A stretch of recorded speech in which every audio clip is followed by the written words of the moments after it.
In paying tribute to Robert Redford, I'd like to quote some and paraphrase some of what the late poet Archibald MacLeish once said about another man in a totally different context. If it were not for Robert Redford and a few others, an itinerant traveler might think that the Americans, the true, idealistic, can-do Americans, were dying out.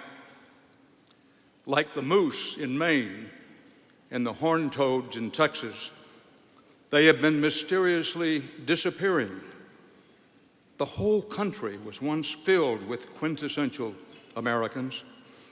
These were Americans who believed in the basic goodness of their fellow citizens, believed in self-reliance, believed in the preservation of liberty and the preservation of nature's bounty. In those days, one mark of an American was that if you wanted to see his or neck swell and veins stand out, you just tried telling them where to line up or what to think.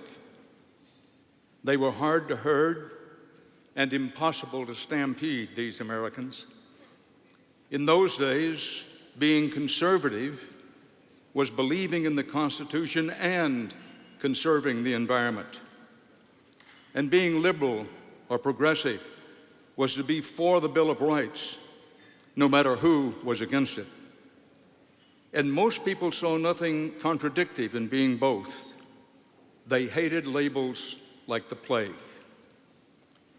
Where these Americans have gone to now remains a mystery. With the moose and the horned toads, it is said to be the climate. Yes, Robert Redford is one of the greatest actors of this or any other generation, and that is no small accomplishment. But perhaps more importantly, he is a symbol of what once was and could be again commonplace in our land. A decent, caring, active citizen and public servant, as well as a mightily accomplished professional. For it all, Robert Redford deserves the honor and trophy bestowed on him tonight, but he also deserves our lasting admiration and appreciation. Ladies and gentlemen, Robert Redford.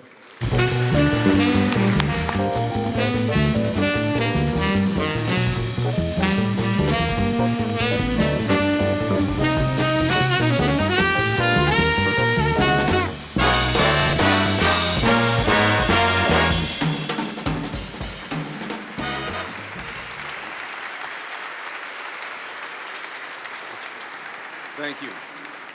Thank you. Well, that's a pretty overwhelming tribute. It kind of makes me shy, believe it or not, but I'll take it.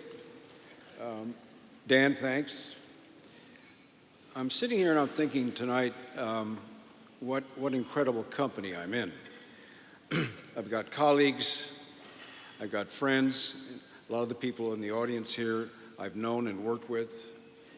By the way, I want to thank Michael Keaton for that shout out. Thank you, Michael. Appreciate that. So I'll tell you what I like about this is that I'm being honored as an actor.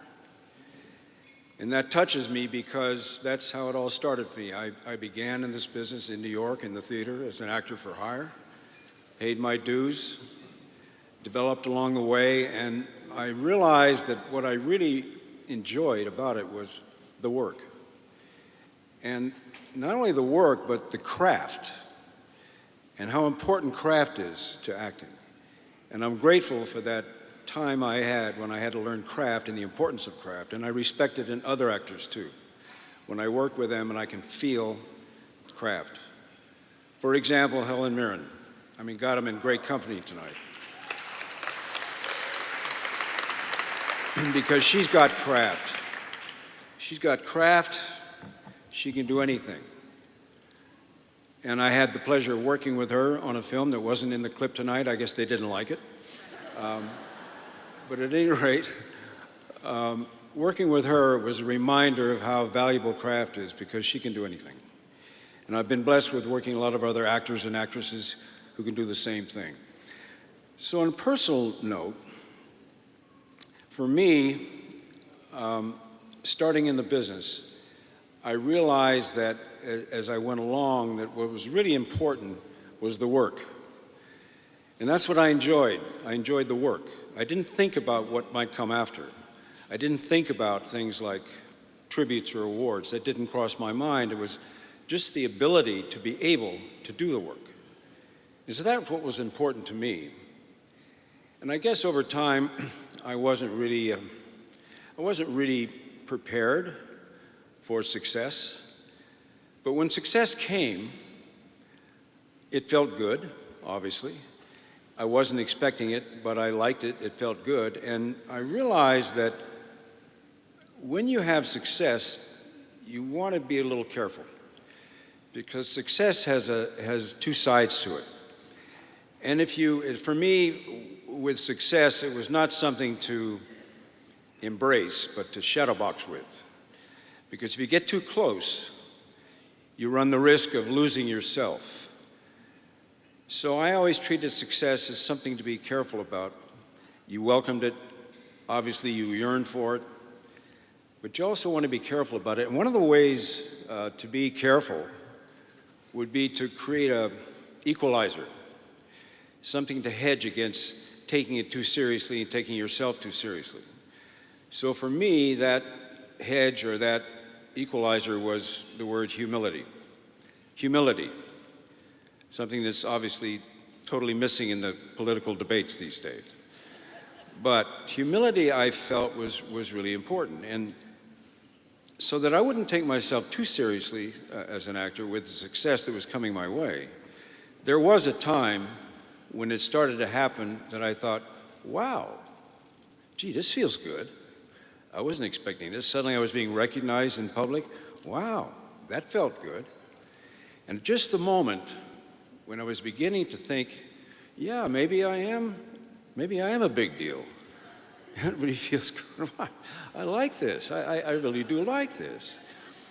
And then one day, I was crossing Wilshire Boulevard in Los Angeles, and I was just about to step off the curb, and a car with a bunch of kids, teenagers, is roaring towards me. And as I step back, and I see them in the car, and they're going, "Robert Redford! Robert Redford!" And I thought, hey, you're such an asshole! And from that point on, I realized where my place was and how humility was very, very important. So having said that, I just want you to know that I accept this award tonight most humbly and most gratefully. Thank you.